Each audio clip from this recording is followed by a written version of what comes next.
Please stand. I pledge allegiance to the flag of the United States of America and to the republic for which it stands, one nation, under God, indivisible, with liberty and justice for all. Welcome. Glad you guys could make it. It's good to see you. Our first item of business is the approval of the agenda. I just ask that the board approve the action items on the agenda and just let the guests know that are here. We're going to allow you to make comment and share as we move throughout the board meeting. So item number 3, we're going to kind of jump over that, but you're welcome, as the board president asked, to make comments when necessary. So just ask for the board to make to approve the agenda as presented. I move that we approve the agenda. I'll second. It's been moved and seconded. Any discussion? All in favor? Aye.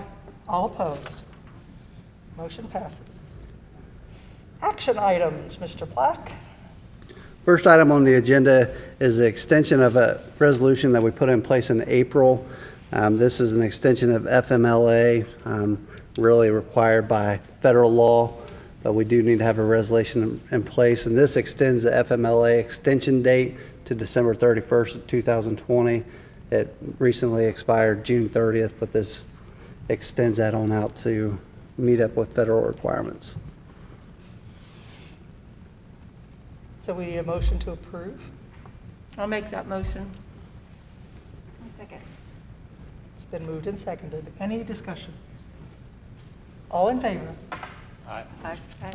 All opposed? Motion carries. Next, the reopening plan. Next item there is really the reason why we're all here. It's the reopening plan that we shared with our staff and given them a chance to review, as well as the community last evening. There's a resolution that's tied to this plan. And just for those viewing, if you didn't catch it yesterday, the nuts and bolts of the plan on masks, the topic of masks, we're going to require our students wear masks in the hallways and on buses only, and give them some freedom in the classroom. And again, as I speak about these things, it's a pretty fluid situation and it could change. But that's the plan there on masks, on athletics, and we'll get to that kind of moving forward with that as well. K.I.S.S students are going to be in the building each day, every day in their cohorts, hoping to protect them so we can get through the school year without any major disruptions as far as moving to e-learning goes.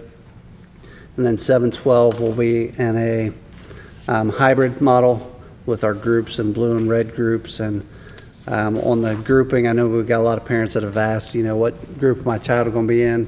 Mr. Adams, Mr. Loomis, I think is really close to having that done. But just give us a couple of weeks to work out some kinks on that and we'll get it to you. Also on the topic of hybrid scheduling, if you have siblings that are in your household, children in your household, and you need to make a request that they're on the same day and they get split by some, we'll work with you on that. So there's some flexibility as far as how our students are scheduled. But the rest of the plan addresses our cleaning plan, our transportation, touches on ECAs, touches on the screening exclusion reporting document, which we're really going to push out to our families as well. But I just ask that the board approve this resolution and our plan so that we can move forward with opening on August 12th. It's also important to note in the board resolution that it gives myself the ability to make changes to the plan as necessary. Best case scenario, this is a live document and couple months there's a vaccine or something in place where we say, hey, COVID's not an issue for us anymore, we're going to get all our kids back, and gives us the ability to make changes as necessary. Because this is a temporary document. This isn't a long-term forever document. So just ask for the board to approve that this evening. So the plan and the resolution need to be the same motion, or should they be separate? It can be the same. Yep, the resolution covers the plan. Okay, then we need a motion. I'll motion to approve the opening plan and board resolution. I'll second that. It's been moved and seconded. Any discussion? All in favor? Aye. Aye. All opposed? Motion carries. The next item on the agenda is the addendum to this year's student handbook for the junior, senior high school. If you go back to May is when we were approved the 2021 handbook, but clearly we've had some changes. What this addendum outlines is the blue and red day staggered, gives a good explanation of how that's going to work for our students as we reopen. Shows an adjusted bell schedule with our doors opening at 8:20 and dismissing at 2:35. So that is in that addendum as well. And just a couple other disciplinary concerns and items that are covered in the plan. But ask that the board approve this addendum to share with parents on the website. I move that we approve the addendum. I'll second. It has been moved and seconded. Any discussion? All in favor? Aye. All opposed? Motion carries. Next item. Next item is the same for the elementary. Again, adding an addendum to the current handbook that's already been approved to address some of the COVID issues. Has the change in our length of the school day and that part of the addendum as well. So just ask that the board approve the elementary addendum to their handbook. I move that we approve that addendum. I'll second. Oh, go ahead, Rhonda. Go ahead. It has been moved and seconded. Any discussion? All in favor? Aye. All opposed? It is approved. Next item. Next item there is the health plan put together by Nurse Cornell. Did an excellent job using the IDOE documents and multiple conversations with the Randolph County Health Department as well as the Indiana State Health Department. Outlined her expectations as far as students screening themselves, but what it's going to look like when they come to the nurse station. Did a great job. Just need the board to approve that policy. I motion to approve the 2021 nurses policy. I'll second. It has been moved and seconded. Any discussion? All in favor? Aye. All opposed? Motion carries. Next. Last item here is the approval of the Phase 2 and Phase 3 reentry plan for athletics. We're working through Phase 1 right now with our student athletes self-screening and also doing a screening when they come in the doors done by their coaches. Seems to be going pretty well up to this point. We're going to be ready to move in hopefully to Phase 2 if the state allows next week. And then Phase 3 would be when we'd be able to start contests. And again, it's a fluid document. It could change at any moment. But that is the plan for right now. And just ask that the board approve the athletic plan and the reentry. I make a motion to approve. I'll second. It has been moved and seconded to accept this plan. Any discussion? All in favor? Aye. Aye. All opposed? Motion carries. Corporation department comments.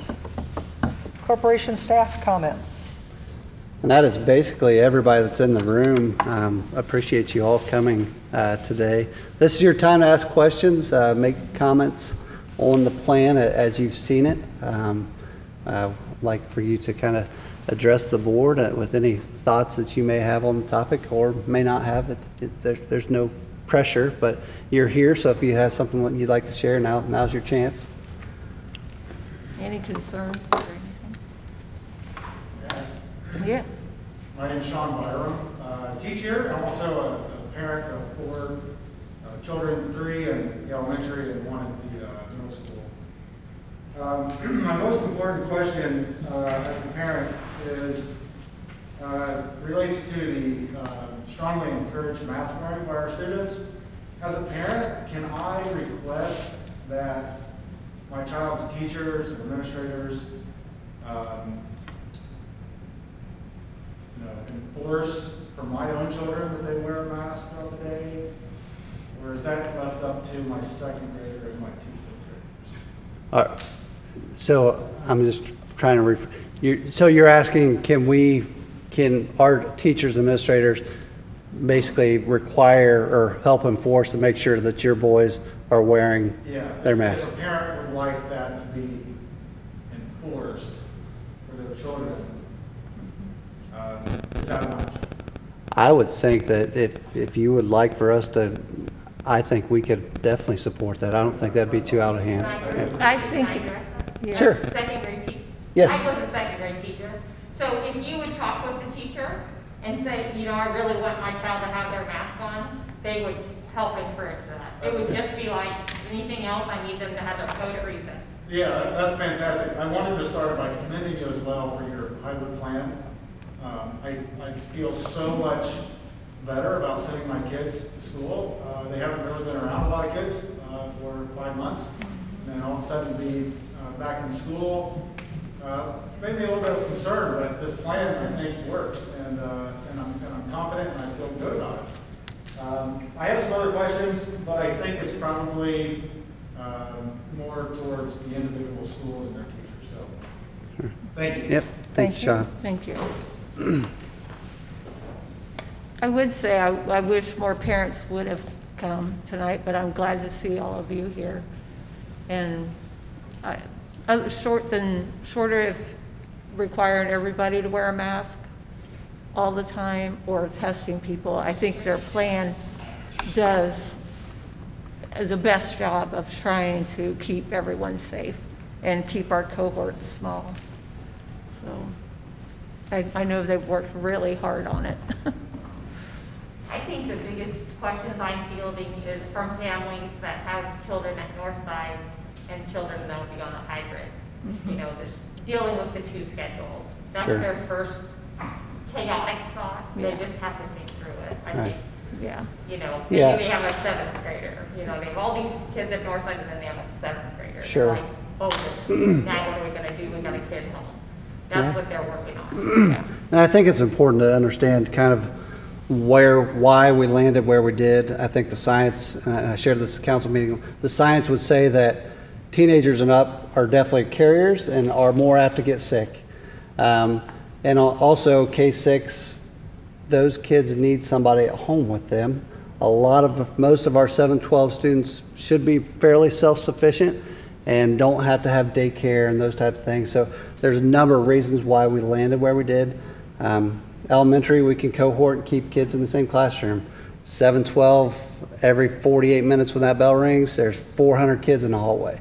This was a way for us to drive that down. But I think we're just going to have to work with individuals, families, because there is going to be a little confusion to start. But when you really get into this hybrid schedule, and it's not really just need to know in your mind, am I on a long week or short week, and go from there. It's really their family logistics is what, you know. Right. Is that. Mhm. But I think when they get their elementary students back and they know they're not having to teach them, Right. that would be helpful. Yep. Yeah. Like I said, I think as we get further into it and parents have a chance to students have a chance, I mean, 7th through 12th graders will be able to figure this out for the most part. And the closer we get, I think people will start to feel better, and they'll really feel better after we get through 2 weeks of this setup. So that's a very, very valid point. The other one is if we really are doing, not that we're really not doing it, but if we are going to virtual school that we might have anything online, if they are trying to compare it to a virtual academy and do pros and cons, where do I want to send my child? Okay. We have to get detailed about that. Yeah, that is a great question. Yeah, So that's what they're starting to do. For those Where that- am I going to send my kid? Yep.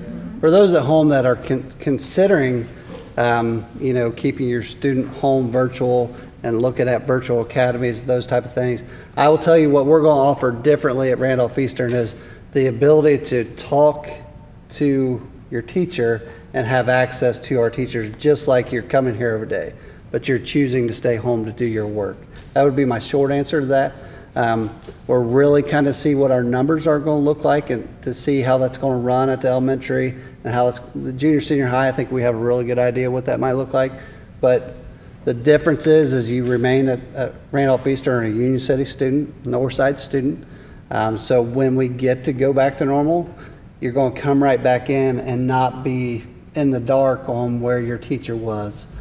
So that the personalized touch of being a student at Union City is what you would lack moving to Indiana Virtual Academy or some other. And those schools have their place. But I'm just saying, if you're on the fence, I would encourage you to give us a chance first.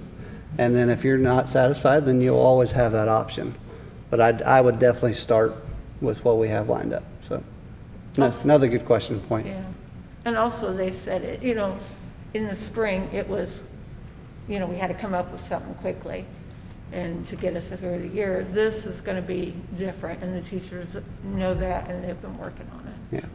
Yep. So it's definitely not going to be the e-learning that we experienced for 6 weeks in the spring. It can't be, because we made a decision to just maintain. We didn't want our kids to go backwards. We just kind of maintain and work on where we're at. We all agreed to that.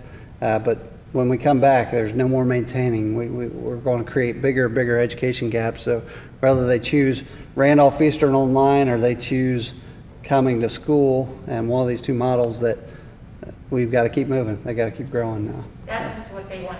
Here's the bullet points. Sure. They want to compare bullet points for our virtual, Right. our virtual. Okay. Just need to share some details out when we get them as soon as possible. Perfect. Okay. Along those lines, what's the expectation as far as for the teachers, as far as if a kid decides to do virtual, because if they have a hybrid, there are some things that would be different. So is that the teacher needs to make sure that they're creating that as a complete virtual compared to a hybrid, doing both, or are we looking at anything with Play-Doh like we have had some in the past? Yep. So the question is basically kind of junior, senior high. How are we envisioning a student that stays home? And Mr. Adams and I talked about this morning, and he wants to meet with the teachers and kind of work through some of those questions. But I envision it a makeup of possible Play-Doh courses, but we've also developed some high school courses already, and allowing those teachers to manage those online courses, because we're not looking at, right now, we're not looking at overwhelming numbers of students that have expressed or shown, and that may grow. But even if you have that one, you want to make sure that it's being done right. Correct. Whereas Yep. a teacher, I just kind of want to know what that expectation for me is. Is that something I'm making sure I'm creating for that one or two students, or is that, where am I kind of planning? Right. And I guess my short answer to that is that's honestly going to end up being a schedule-to-schedule conversation for those students, because there are some teachers and classes that are a little easier and built to do some remote learning, and a student could just follow along possibly from home. And then there's some courses that are hands-on that probably couldn't do that, take that option. So those are good questions. I know Mr. Adams, as soon as we're done tonight, he's going to request a meeting with the high school team to really. And the last thing on too, do we have anything in play as far as trying to keep students from jumping back and forth from those options? Like if they choose to do virtual and you get that set up and say, well, no, I think I'm going to come to school, then no, I think I'm going to be, is there anything where it's a choice, or is it something that just has to kind of go? I don't have my response just kind of in the seat would be that allowing them to jump back and forth would be no different than a student really moving from Union City, Indiana to Ohio. I mean, we have kids that kind of do that anyway. But I think there has to be a stopping point. I mean, if a kid starts virtual and comes in, then they need to stay here. If that wasn't working, we don't want them jumping back to virtual just because they got mad. They got mad at a teacher. Right? No, that's not going to happen. I understand why you're saying that, but no, that can't happen. That's confusion for everybody. No. Good points. You guys taking notes over there? Awesome. Any other questions, comments that come to mind? Kristen, go ahead. I just want to commend the board and you for telling parents last night and putting the information out there ahead of time, because I know there's other area school corporations that did not share anything with parents about what was going to happen before the meeting. So Sure. thank you for doing that and letting parents know. Of course. It's important to us as an admin team and as a board to kind of go through a communication ladder, get information to our staff, so when we got it to the public, you all were armed with some answers, hopefully. And then when it got to the public, give them a chance to create some thought and come here tonight or start asking questions earlier rather than later down the road. So, yeah, thank you, Kristen. I know that kids are going to wear masks on the buses. Is there going to be any, or was there thought given to temperature screenings before kids get on buses, that they live way out? I know a lot of our parents don't have transportation to come get kids if they are sick. Has that been discussed? Is there a plan forming? Well, it has been discussed, and our health department and actually at the transportation level, they're telling us not to do that because of the safety concern on the road. That's why we're really encouraging parents to please self-screen your child. I know how difficult it is to get that child from the Jay County line to come into town to get them if they show up here and we're like, oh, you're sick, you're going back home. That's why it's important to really self-screen before you send your child. And please, please, please, parents, be prepared to come get your children in the instance that we feel like we've got an issue with their health. That's the best way to keep everybody safe is if you're sick, stay home. And if you come to school and you don't start feeling well, parents, you gotta be prepared to come get them because that's the only way we're going to protect the people in this room and protect the students that come to the building. Or have a Very designated good person that they know can count on to come get them. That's a very good point too. Yeah, make sure that we have a backup emergency contact that we can call. If you're working, I get it. That's very important, but we just need to know who we can call to rely on to come get children when they're sick. Very good point, Trina. Any other comments? Questions? Anybody want to stand up and dance for us? No? Oh, I thought we were going to have a dancer there for a minute. He was moving. Okay. So, board comments? Thanks again to the administrators and for the teachers ahead of time, because I know this year is not going to be easy for anyone, but at least they've got a plan and we're going to get those kids in here and do our best. Patience. Yeah. That's going to be the key word. Everybody have patience. Okay. Anyone else? Good. Superintendent comments? Yep, if I could, just a couple quick notes. First of all, I know some folks are wondering about the July 25th graduation ceremony plans or celebration plans, I guess we'll call it. We're waiting for the governor's plans to come out tomorrow in his press conference to see where we're going to be before we release any more information on that, because just like everything else, it's remained very, very fluid. So that will come out once we get that information. And the only other thing I have is just we appreciate your patience up to this point. This is going to be very fluid. This is my goal to start this way on August 12th. We're almost a month out from that date, and we've seen how this world and things have changed very, very quickly. So just be patient and stay tuned.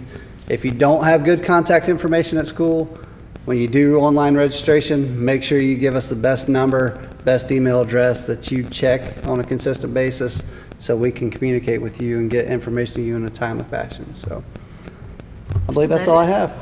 Okay. If there are no further comments, and we have gone through the entire agenda, this meeting is adjourned. Thank you all for coming. Thank you.